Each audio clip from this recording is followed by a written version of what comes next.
So, a long while back, this thing called Clickhole came out. Then eventually they came out with quizzes around 4 years ago.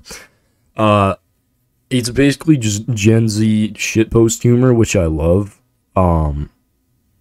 So I'm going to take a few today and see if they're as good as they were 4 years ago. Because 4 years ago, they were goddamn hilarious. Should you eat your own brain or become a millionaire? Well, I'm fascinated to know. There are two types of people. Those who have $1 million and those who get their own brain out of their skull somehow and then eat it. If you're not sure which of these paths is right for you, we've got you covered. What's your ideal Saturday night? Spending a quiet night at home watching Netflix and eating my own brain versus buying several cars and diamonds. I'm kind of, it's this one. It's this one. Does your brain seem delicious? Well, if I could eat my own brain, there would have to be something else controlling me because I'd be tearing my own brain. The second I disrupt my neurological system that controls every nerve in my fragile human body, the flesh that I hate so much, I will be completely dead. So yeah, I'm gonna have to go with yeah. If you were to acquire $1 million, what would you do with it? Live the high life? Hire celebrity chef Gordon Ramsay to crack my skull open like an egg and serve my brain on a plate? I think I'd live the high life. Which of these foods do you want to eat the most? We've got what, beans and pancake? What the fuck is that? Berries and pancakes? Alright, sure. That, God, I'm so incredibly uncultured. We've got salmon, some kind of, God, what's it called? Tangerine, and then we've got my brain. I think, for whatever reason, this one looks oddly appetizing. Do you strongly agree, somewhat agree, neither agree, nor disagree, somewhat disagree, or strongly disagree with the following statement? Yum, my own brain. Well, I feel like I'm taking one of those fucking college quizzes in high school again. I think neither agree nor disagree. I'm feeling pretty neutral about eating my own brain. Consider the following fairy tale. Once upon a time, there was a witch with $1 million. What was your emotional reaction to this fairy tale? Scared because there was a witch. Okay, sure. Sad because I didn't have $1 million. Angry because the witch didn't eat her own brain. Surprisingly, I'm feeling pretty angry that she didn't eat her own brain. How would you describe your skull? My skull is a place to put expensive hat that I bought using some of my many dollars. My skull is a cruel coconut that conceals my dinner from me. I think I like, I'm a cowboy man. I like hats. When you are sick, do you like to buy medicine or eat your own brain? I typically like to buy medicine. Alright, let's see. All 8 questions completed. Hey, neat. According to your answers of this quiz, you're the kind of person that should become a millionaire. You like using money for things like food and medicine, and you don't care about what your brain tastes like. When you see a diamond, you think, oh yes, gimme, gimme. And when you see your own brain for sale at a restaurant, you think, instead, I will eat an expensive fish. This is the classic behavior of someone who likes to have $1 million. Go out there and live your truth. Okay. That was funny. That was funny. Not as funny as the ones from 4 years ago. Driving under the age of 10 and more. How many of these classic driving mistakes have you made? No matter how confident you are behind the wheel, there's no such thing as a perfect driver, and it's inevitable you'll commit a blunder from time to time. How many of these classic driving mistakes have you made? Check off all the ways you've messed up while driving. Driving on a road that another car is already using. Okay, I don't, Trying to drive a car that's 40 feet. You know what? After counting Bone Lab, I've probably actually tried to do that. Driving well under the age of 10. I have done that a long time ago. Taking your eyes off the road to look at a pretty lady and immediately driving off the Grand Canyon. Shit. Damn, this thing knows me well. Using the sunroof to dice vegetables while driving. Man, damn. Getting fatally T-boned by an 18-wheeler. How is that no, I haven't done that. Merging into the girls' lane when you're a boy. Fuck. Yelling, "Hawk!" instead of pressing the horn. Shit. Using the turn signal as a metronome while practicing the flute. Damn it, man. Fuck! Are these really that common? Because, like, I've done this a lot. Lying silent and motionless in the trunk instead of driving. I've been in that position many times. Failing to go exist. You just cease to exist. Yeah. Yeah, I've done that. Replacing the airbag with an embarrassing secret that gets announced over your car's speakers at full volume when you get into an accident. I love that idea, but I haven't done that myself. That's a good idea, though. I should do that. Getting lost in a cornfield while trying to run down the neighbor's kid. Oh, damn it, man. This thing. And getting abducted by a UFO. It knows me too well. Becoming friends at the windshield. Well, that's not a mistake. Wait, that's not a mistake. he's right behind me. What? He's my friend. He's my friend. Using your car just as a place to hang out a year before realizing it can drive places. Fuck. Look, I'm antisocial, okay? Going the right way down the wrong street. Going the right way down a wrong way street. I've done it. Stopping at a green light, getting out, taking off your clothes, climbing onto the roof of your car, squatting, rolling your eyes back in your head, and giving birth to a swarm of locusts. I have not done that, but it is a good idea. I'll keep that in the back of my head. Filling the gas tank with memories instead of gas. I've done that, yeah. Takes me down a quantum tunnel of my own neurons. It's crazy. Turning on the hazards every time you have a sinful thought. Haven't done that. Killing Princess Diana. Shit. Alright, let's see. Wow, you have made so many reckless mistakes while driving. Seems like you're a real fuck-up behind the wheel. One day, you will inevitably die while operating a motor vehicle, and it should come as no surprise to you, as you're basically daring fate to take your life every time you hit the open road. Please consider surrendering your driver's license or quitting driving for good. You pose a grave threat to yourself and everyone else in the neighboring lanes. Well, shit. Damn it, I accidentally merged into the girl's lane when I'm a boy. Fuck. Is your dying prayer good enough to get you into heaven? Alright, let's find out. We are really sorry about this, but you are about to die. You have a few minutes to put your thoughts together and give one last dying prayer in an effort to ensure a spot in heaven. You definitely don't want to screw this up. Good luck. Doing some shit with your hands seems to be a pretty important part of praying. What are you doing with your hands during the dying prayer? Putting them together under my chin? You know, like a normal Christian prayer? Yeah, okay. Everything is possible. From clasping them together to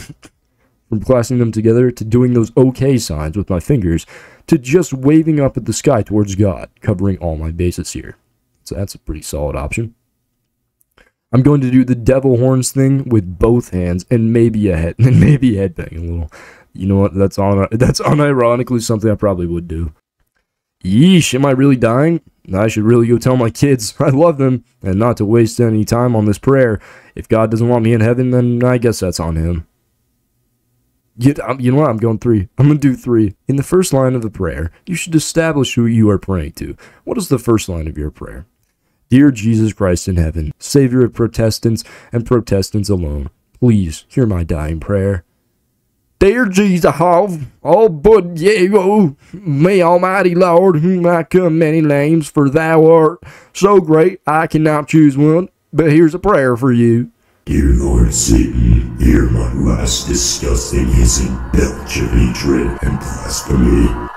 Look, I don't know God's name or which religion God is the right one, and I don't think anyone else really does either. Surely a higher power with the knowledge capability to create a universe wouldn't be hung up on what we call them or what specific form of worship we choose. You know what? I gotta be completely honest, I'm probably going with this one. Now that you've established who you're praying to, it's probably a good idea to thank them for the life they gave you. I thank you, Lord Christ, for the wonderful suburban life you have given me. My 2 blonde children, Haley and Braden, I love them. Thank you so much, my guy. Or gal. Fuck. Thank you, Almighty Satan, for the wretched gift of death you are about to bestow upon me. I certainly appreciate the gift of life. What a strange and remarkable coincidence that this particular collection of atoms came together at this exact time. This sounds like something I'd say.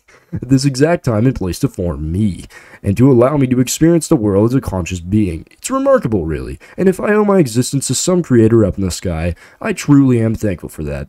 But what I'm most thankful for is all my friends and loved ones who made life so wonderful. It's probably pretty accurate to what I would say. It probably won't hurt to remind the higher power you're praying to all of the things you've done to honor them in your life. You know how to make a stronger case for yourself. Dear God, as the sun sets on this life of charity and devotion that I have led, I pray you will take note of I'm so fancy I can't even read, steadfast obedience to your many commandments, and recognize the unmending faithfulness. I know I didn't go to the church or temple or mosque very often. I use those terms interchangeably, lol. But you do know what I mean. That's because, in my opinion, and I think you'd agree, that sometimes the best church is the one in your heart, and the friends we made along the way. I walk to the cross and masturbate on the daily. I've lived the best life I could, but not so some higher power would give me an eternal life of pleasure. I did to make this world, the one we actually know is real and true, the best that I could. I think that's me. I'm the nerd here out of everyone. I'm not the Satan dude, I'm not the frat bro, I'm not the crazy Christian person. I'm just the nerd. It's usually good to include something about the sins you committed, because God knows about all that stuff, so you might as well be honest about it. Oh, Father, forgive me for my transgressions, just as you promised you would in the New Testament, for though I personally did not commit the original sin, I am nonetheless talented by it. Also, I should note that I've been baptized multiple times and have footprints posted on my bedroom wall.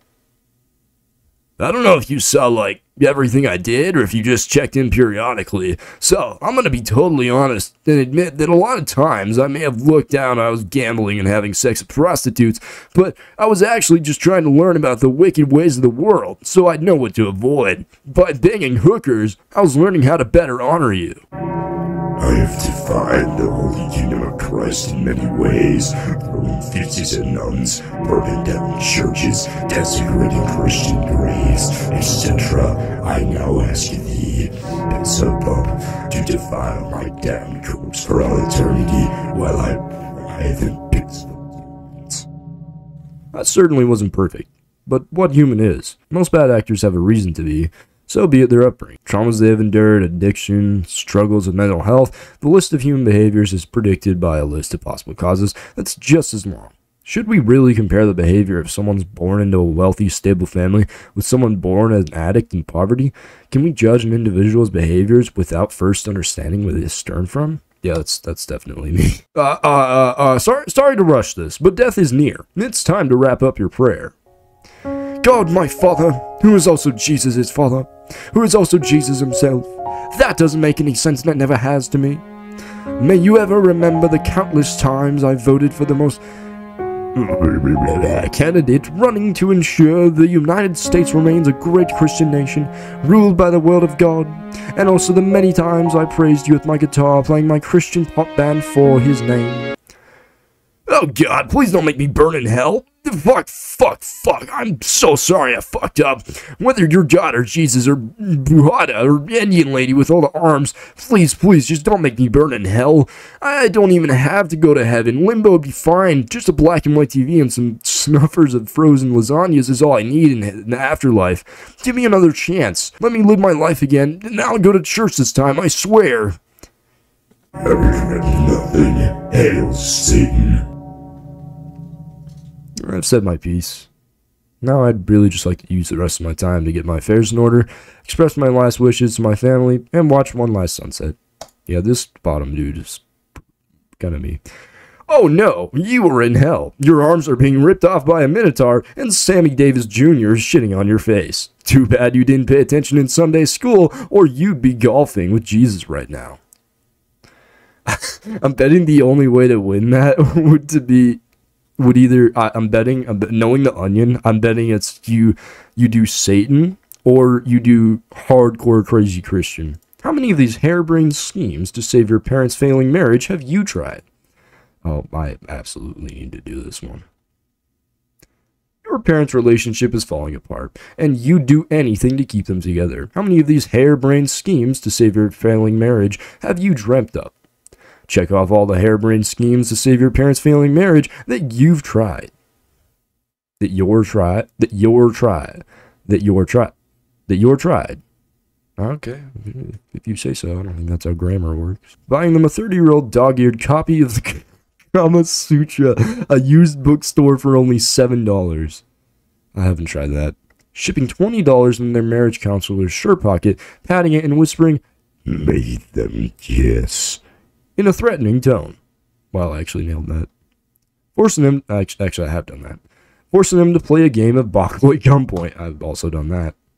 Replacing their toilet with the one that only works if they both use it at the same time. I have done that. Reminding them of how bummed God will be if they break the sacred vow they took in front of him. Nah. Hiring a hypnotist to hypnotize your dad into thinking that your mom has big mommy milkers. I have done that. Making them believe that you ran over a child so they bond over their dark secret. I'm going with the Your Honor route. Yeah, I've done that. Giving them both Brazilian waxes while they sleep. I haven't tried that. Taking out a commercial during Wheel of Fortune, touting the benefits of a loveless, lackluster marriage. You know, that's actually a pretty good idea. I haven't tried it. That's probably a good idea.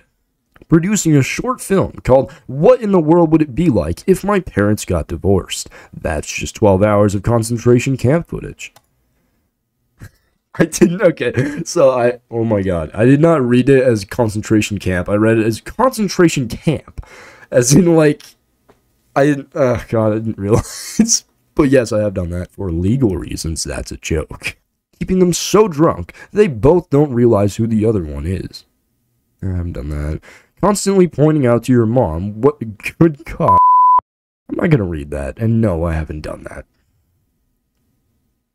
Stocking their pantry with 3 years' worth of rations and welding their doors shut. I sure have. Putting a dried-out dolphin in their bathtub to force them to set aside their differences and work together to keep it alive. I have done that. Clapping for them whenever they're getting along and booing them whenever they're not. I have done that. Traveling back in time to make your dad smell better. Haven't tried that. Buying a beautiful double casket with their names engraved on it. Yep. Reminding them how much dating sucks when you're old and ugly. Yeah, I've done that. Nice! You've tried a decent amount of harebrained schemes to try to save your parents' failing marriage. There's definitely still more you could be doing. A couple of more wacky plots here and there might be just what your parents' marriage needs. But you've nonetheless been putting in a solid effort. If your mom and dad end up getting divorced, you'll be able to rest assured knowing that it's not entirely your fault because, hey, at least you tried. Alright, I want something just fucking out of this world. Just something that makes no goddamn sense. Can you successfully smuggle a fun-sized Kit Kat into a movie theater? Can you successfully smuggle a fun-sized Kit Kat into a movie theater? Bringing your own snacks from home is prohibited in movie theaters due to capitalist America, the capitalist dream for life. But you've got a fun-sized Kit Kat that you'd love to savor while watching the latest romantic comedy on the big screen. Think you can smuggle that bad boy in without getting caught? Sneaking candy into a movie isn't a job for the ill-prepared. Many have tried and failed, and the consequences are severe. What preparations will you take to ensure your attempt is successful? Gosh, none, I guess. I figure I'll just put the Kit Kat in the pocket of my jeans and casually walk into the theater. The night before I attempt to sneak the Kit Kat into the theater, I will say a prayer asking God to protect the Kit Kat and I. That's a good option. I'll do a lot of push-ups and jog with one of those weight vests on, getting into the best shape of my life. Also, I purchased a top hat that has plenty of room for a Kit Kat underneath. I'll visit a plastic surgeon in El Salvador and have her remove my chunk of a bicep that is the exact size and shape of a fun-sized Kit Kat. so I can seamlessly incorporate one into my arm.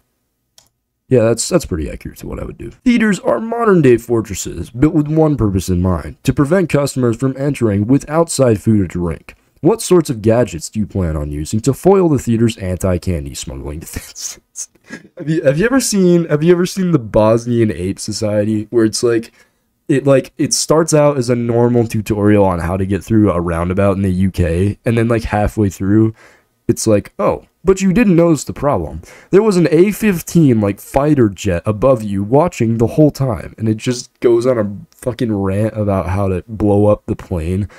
It's, God, that's what this reminds me of so much. I love it. All I'll have is a cyanide capsule held tightly between my teeth, which I will bite into the second something goes wrong. So the idea is to kill yourself if something goes wrong. All right. Just a bunch of paper clips and positive attitude. You can make a lot of different stuff with paper clips. That actually sounds like something I'd do. I'll be utilizing my trusty top hat, the design of which allows me to once again conceal a small candy bar atop their head. I've got a silenced Wather PPK pistol, a hand crossbow, a smoke grenade, a blowgun armed with sleep darts, and a custom-built armored exoskeleton.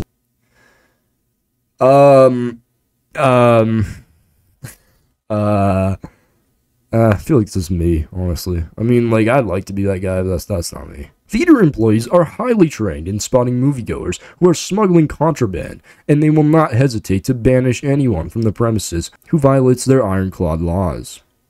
How will you react if a 17-year-old ticket taker eyes you suspiciously?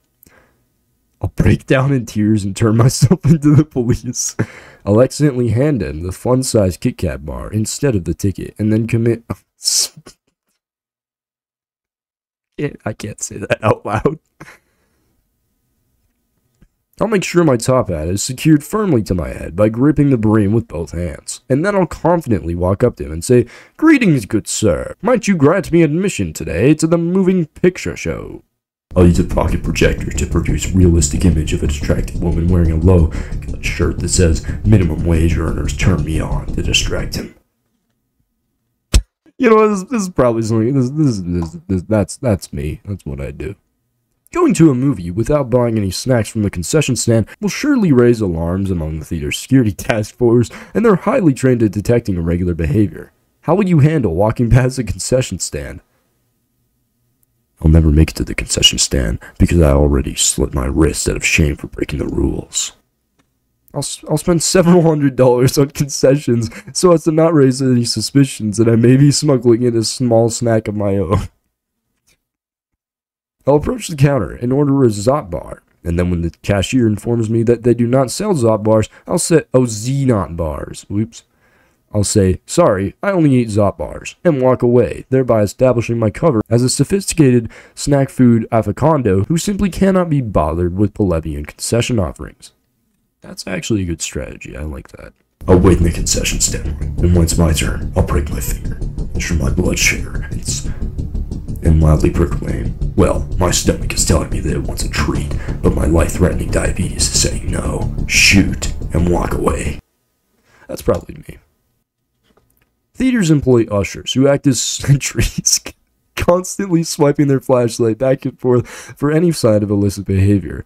If an usher's flashlight catches a glimpse of your Kit Kat and your cover is blown, how will you react? I'll swallow my own tongue to avoid being captured alive. I'll hold incredibly still in an effort to blend in with my chair, making myself invisible to the naked eye. That actually sounds like something I'd do, unironically. If I was in that situation, like, God, it's so dumb, but if this actually existed... Well, I mean, I'm sorry, if I was in this situation, because this is painting a picture of how it is in real life. It's very accurate, shockingly. I've managed to sneak in food before, but it's dangerous. I'll pull my top head down over my entire torso and say, "I am Hat, not a human, and as such, I am not bound to the laws of man." I'll kill both the lights and my alarm systems using a high-tech device that disrupts electricity in the vicinity. A panic attack will break out in the theater, and amidst the chaos, I will swiftly seize the usher from behind, snap his neck, and then flee through the emergency exit. I'm gonna go with this. It's lame, but it's probably true.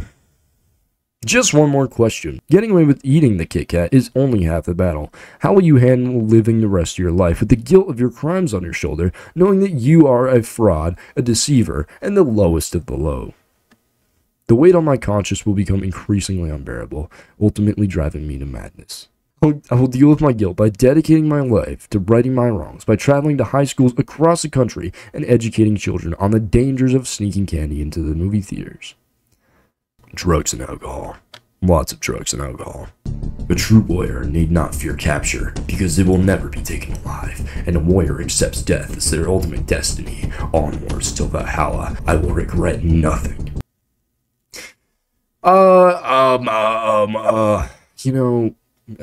Probably this. I'm already insane. It's been established by many people. By God, you might very well pull this off. Your plan is foolproof. Your nerves are steeled. At this point, not even a $1 billion CIA surveillance operation could blow the cover of your candy smuggling scheme.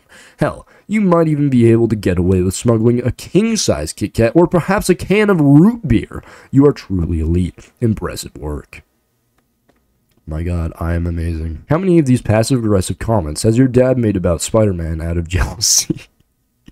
Oh, this can be good. Generally speaking, dads are deeply insecure individuals who desperately want to appear more impressive than they really are. But when they encounter someone who's actually impressive, such as Spider-Man, it makes them feel inferior, and they resort to making bitchy comments about them to soothe their fragile egos. How inferior does Spider-Man make your dad feel? Take this quiz to find out. I love this humor. It's so dumb. Which of these passive-aggressive comments about Spider-Man has your dad made out of jealousy? Having white crap come out of your hands isn't a superpower. It's a disease. Suit makes him look bald. I think he said that. That's probably something my father would say. I'd flip around like a jackass too all day if I didn't have to worry about paying the mortgage. Nah. I kiss your mother upside down all the time, but you don't see me making a big deal out of it. Probably not. If he's so great, then why doesn't he have parents? Probably. Heard Spider-Man only wears a mask to hide his lazy eye. Must not be as brave as people think. No, I don't think so. Does he even own a car? Yeah, you'd probably say that. Queens is a dump. Our neighborhood is much nicer. Big lawns. Yeah, you'd say that. Now, I was on the roof all weekend fixing gutters, but I didn't ask anyone to make a movie about it. Yeah, that's pretty accurate. The real superheroes are the maintenance workers who power wash all that disgusting web off the side of the buildings. My dad has now turned into the Clickhole quiz announcer. I don't know why I talk like this. It just kind of comes naturally. I think I can narrate some kind of annoying Animal Planet documentary, but then people would probably start to get annoyed. Yeah, that's definitely something my dad would say. Which one's Spider-Man again? He's the McDonald's mascot, right? No. My dad is a cultured man. He understands Marvel lore. Hey, if he wants to work for the Lion mainstream media, he can be my guest. I'm just saying, I would never do it. Nah, probably not. Well, yeah, that's something you'd say, actually. So what? I've been bitten by spiders plenty of times. Yeah. Remind me, was it Spider-Man who took the whole family on an all-inclusive vacation to Atlantis last year? Or was that me? No, my dad isn't quite passive-aggressive like that. I know a guy at work who got saved by Spider-Man once. Said he was in a scarier in person, like 4 feet tall and 90 pounds max. I don't think so. I bet he didn't even go to college. Probably. Try spraying that web in a real fight, and you're gonna get your clock cleaned. Yeah, probably. Well, no, the language is too old. Yeah, he's pretty cool if you're into fairy tales. No. Ooh, that definitely, yeah. Alright, let's see our results. Your dad is definitely jealous of Spider-Man, but can you really blame him? After all, he's been busting his ass for over 30 years to provide for his family, but he gets none of the praise or glory that a top-tier superhero like Spider-Man enjoys. Deep down, he probably believes that he, too, could be a hero if he were able to acquire Spider-Man's superpowers. But since that's never going to happen, he just has to do his best with whatever the good Lord gave him, which isn't much. So yes, your dad's catty, passive-aggressive attitude towards Spider-Man is definitely pathetic, but it's understandable how he got to this point. Just let him make his bitter little comments, and you do your best to ignore him. Can you teach Big Bird to act appropriately in court with his upcoming murder trial? Oh my god, this is gonna be good. Big Bird is some kind of huge chicken who might have recently killed a person. He has to appear in court in the next week to stand trial for murder. Unfortunately, Big Bird has no idea how you're supposed to behave in court, and if left to his own devices, he will cause lots of problems for himself. He needs some coaching. Can you teach Big Bird how to act appropriately during his upcoming murder trial? Take this quiz to find out. So I'm his lawyer. I'm okay. I'm down to be Big Bird's lawyer. Right off the bat, it's important to know Big Bird is accused of killing an ambassador from the French consulate in New York City. The man was discovered disemboweled, and a huge pile of big yellow feathers was found next to the body along with the words "Bag Bird" written in blood. How would you advise Big Bird to explain away this evidence? Well, so here's the thing, right? Big Bird and Bag Bird are different people. Who knows who Bag Bird is? Maybe it's his cousin. You know, you can always check the genetics, sure, but that doesn't necessarily mean it's the exact person you think it is. You know, they might have parents, they might have uncles, they might have cousins, brothers, siblings. You gotta investigate all of it. I would instruct Big Bird to tell the jury that the feathers probably came from Grover. See, I don't even remember. Grover is like fuzzy and blue, right? If I remember right? I don't even remember. Sounds like we've got a killer named Bag Bird on the loose. I tell Big Bird to tell the police to look for Bag Bird. That's not a bad strategy, but then that might come back. We need an alibi. I would instruct Big Bird to tell the jury that the feathers are his, but he found the French ambassador after he was already dead and tried to bring him back by dumping a pile of feathers on him. So it could be argued in actual legal court that Big Bird has an error in his logic, or he was under the influence, or he's just not to the par of intelligence that most people are in typical life. Because they say he has no idea how to act in court, right? That could open up a whole slew of different things. He doesn't know how to bring someone back to life. He's not trained in that. You could argue he doesn't have a certification for EMS services. He's not trained in CPR and Bloodborne. So, I'm taking this way too seriously. Lots of people shed big piles of yellow feathers when they're killing people. They could come from anyone. I'll tell Big Bird just to ignore it. That's just bad. That's not a good idea. I think these two are the best. However, I am always down to frame someone, so I'm going to go with this. It might come back to bite me, but I'm going to do it. One thing that's important to know about Big Bird is that he's obsessed with teaching lessons. This makes him a good fit on Sesame Street, but when he's not on Sesame Street, he carries around a trash bag filled with a large assortment of spiders, cockroaches, and other insects whom he refers to as his students. Periodically, Big Bird will open up the trash can filled with bugs and shout educational things into it like, "The letter G is coming to kill me!" Or, "French is just Spanish spoken in a deeper voice." If he pulls this shit in front of a jury, it's not going to win him any goodwill. How would you discourage this behavior?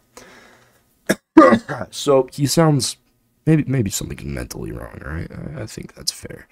Which could be used to argue that he was not mentally okay during the murder, which could get him sent to an insane asylum instead of a prison, which isn't that terrible.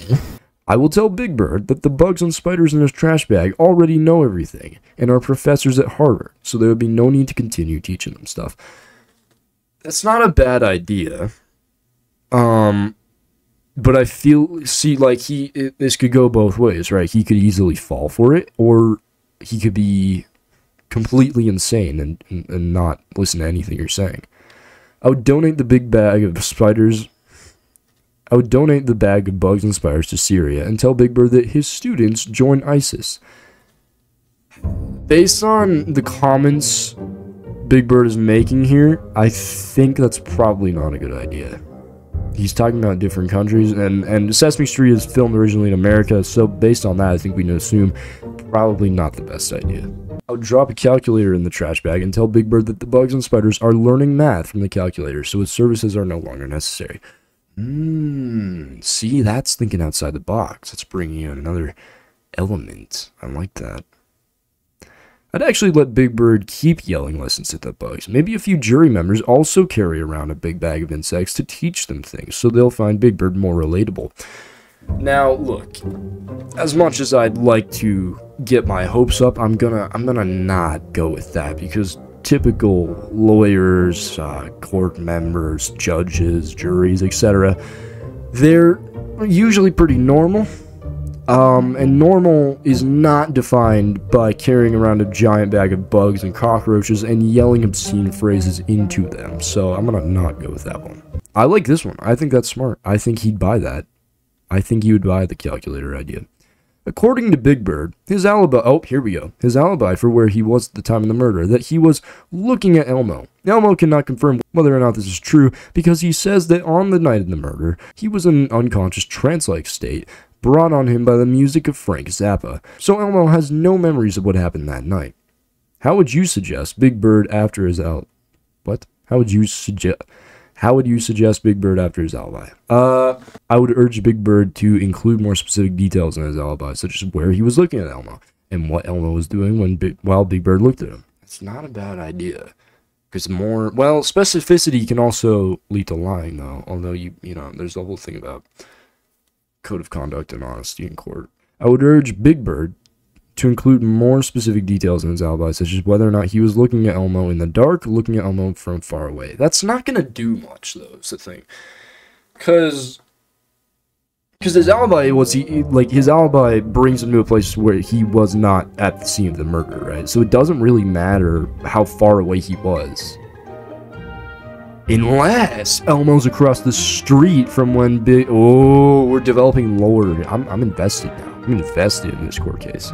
I would tell Big Bird to change his alibi from looking at Elmo to staring at Elmo. I feel like that doesn't bode well for him. It makes him feel like even more of a murderer. I'll tell Big Bird that any alibi he says is fine as long as he whispers it. That's terrible advice. I like this, because it can open up a bunch of different opportunities. When Big Bird is in a large group of people, such as a courtroom, he likes to perform what he calls his special trick. To perform his special trick, Big Bird lays an egg on the floor and sits on it for about 15 minutes. Then the egg hatches and a human arm crawls out. Big Bird picks up the human arm and uses it to slap people in the face. Big Bird's special trick is disgusting and violent, and he should not do it in court. How would you discourage Big Bird from doing his special trick during his murder trial? Well, yeah, that's pretty horrifying. I would have Big Bird sterilized by a veterinarian or car mechanic in order to make sure he doesn't lay any eggs in court. See, this is the violent method. It's like, if you think about the graphs in Detroit Become Human, you know how it goes from like neutral to friend to lover to hated, whatever the lower level is. You gotta think about this, right? Because Big Bird, so far we made good decisions to help him, and this might be necessary, but his trust is gonna go down. Although he is insane, so maybe I don't know. I would tell Big Bird that everyone in the courtroom has already seen Gordon Ramsay do a similar trick on the episode of Master Chef. So if I almost said Master Chief, so if he does it, nobody will be impressed. I feel like that's just gonna make him angry, right? Because he seems very competitive. I would tell Big Bird he can make money if he sells his eggs on Craigslist, and then he's just wasting them by doing a special trick for free. Now that's a good one. See, why does he do Sesame Street? He does it for money, I presume, right? Big Bird's special trick actually sounds really impressive. I would let him go for it. Maybe it'll make the jury stand up and cheer. No. Just no. I like this. I think he'd go with that. I think he'd buy that. One of Big Bird's most serious problems is that he can't tell the difference between himself and other birds. If he sees a regular-sized bird like a pigeon or something, he points at it and says, "It's me. There I am." Then he will try to eat the smaller bird while mumbling, "It's me. I have to eat him." It's deeply unnervous to witness, and if some kind of bird flew past the window of the courtroom during his murder trial, he would definitely alienate the jury with his bizarre behavior. What steps would you take to ensure this doesn't happen? I'd stand outside the courtroom with a tennis racket. Presumably I'm his lawyer, so I'm defending him. I have to be in the room. That's not going to work. I could hire someone to do that. I would explain to Big Bird that he is only Big Bird, and I will prove this by eating a family-sized bucket of KFC in front of him, showing him when I eat shit. No, not a good idea. He's gonna, like, think it's himself and then be pissed off and, like, freaking die. He's gonna do something awful. If a bird gets in the courtroom, I will put a name tag on it that says, "Hello, my name is Reggie," so that when the bird sees a regular-sized bird, he'll say, "I thought the bird was me, but it's Reggie." That's not a bad idea. I think he'd fall for that. The bird is right. Those are Big Bird. No. I like that. Just a heads up, ever so often, Big Bird will roll into the back of his head and he'll scream, "Today's lesson was brought to you by the number 8. and then a 50-foot tall marble. And then a 50-foot tall marble statue of the number 8 will emerge from the ground, destroying everything in its path. There's no way to stop this from happening. I'll make a note of that. Okay, one last thing. Cookie Monster recently told Big Bird about the crucifixion of Jesus Christ, and now Big Bird is very afraid of hammers. When the judge bangs his gavel, Big Bird is probably going to shoot ink out of his ink sac directly into the judge's face in an unconscious defense mechanism. How will you prepare Big Bird so he's not afraid of the gavel sound? I would make Big Bird wear a pair of earmuffs in court so he cannot hear, but then he needs to hear what they're saying. Right? Because yeah, I'm defending him, I'm his lawyer. But then if they ask him, you know, if we're in cross-examination and they start asking questions, he needs to hear that. I would tell Big Bird that Cookie Monster was lying and that Romans never crucified Jesus. I would tell him that Jesus passed away at the age of 63 because he accidentally inhaled his own beard in his sleep and suffocated. He might buy that. He might. I would give Big Bird the immersion therapy by showing him pictures of hammers for 12 continuous hours prior to his appearance in court. I think I would do that, actually. Look, it's entirely possible that the judge is going to use his gavel to crucify Big Bird. He has every right to be afraid. I like this. I like this. All right, here we go.